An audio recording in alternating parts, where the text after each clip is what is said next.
আমি প্রেসিডেন্ট বীরভূম জেলা আদিবাসী উন্নয়ন যে সমিতি হয়েছে বীরভূম জেলার আমি প্রেসিডেন্ট। আমার নাম ছুতার হাঁসদা।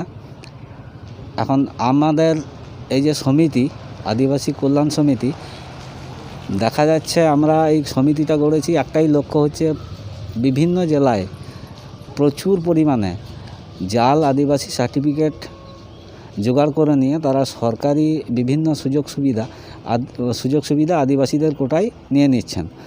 এইটা প্রতিরোধ করাই হচ্ছে আমাদের মূল উদ্দেশ্য। এইটা করতে গিয়ে আমাদের পশ্চিমবঙ্গের সব জেলায় কমিটি খুব অ্যাক্টিভ হওয়ার ফলে দেখা যাচ্ছে যে প্রচুর ভুয়ো সার্টিফিকেট বেরিয়ে যাচ্ছে। বিভিন্ন জায়গায় চাকরির ক্ষেত্রে, স্কুলে ভর্তির ক্ষেত্রে সব আদিবাসীদের কোটাগুলো আদিবাসী না পেয়ে তারা এখন এগুলোকে দখল করে নিচ্ছেন। এইটা করতে গিয়ে আমরা দেখছি যে আমরা সাংগঠনিকভাবে এটাকে প্রতিহত করাটা হচ্ছে আমাদের কাছে খুব দুঃসাধ্য।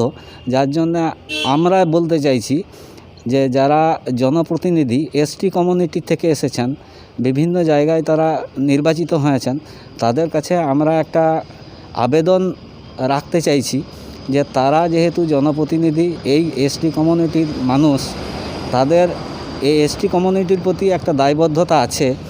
তাদেরকে আমরা জানাচ্ছি আদিবাসী জনগোষ্ঠীর যে টাইটেলগুলো আছে তার বাইরে বিভিন্ন রকম সার্টিফিকেট ইস্যু হচ্ছে।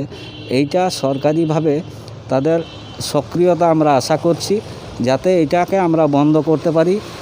যেমন আমরা বলতে চাইছি যারা এই জাল সার্টিফিকেট নিয়ে সরকারি সুযোগ সুবিধা ভোগ করছেন তাদের চিহ্নিত করতে হবে এবং তাদের উপযুক্ত শাস্তির ব্যবস্থা করতে হবে।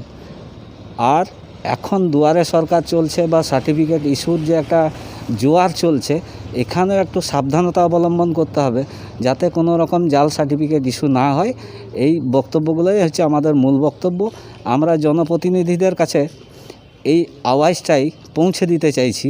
তারা যদি একটু সক্রিয় সহযোগিতা করেন, সরকারি লেভেলে তারা যদি এইগুলোকে একটু চেপে ধরেন, তাহলে আমাদের মনে হয়েছে যে আমাদের যে কাজ, সেই কাজে আমরা খুব সুষ্ঠুভাবে সম্পন্ন করতে পারবো, বলতে জাল সার্টিফিকেট বন্ধ করতে পারবো। এবং সেটা আমাদের এই অভিযানের সহজতর পদ্ধতি হবে। যার জন্য তাদের কাছে আবেদন রাখছি, তারা আমাদের এই আবেদন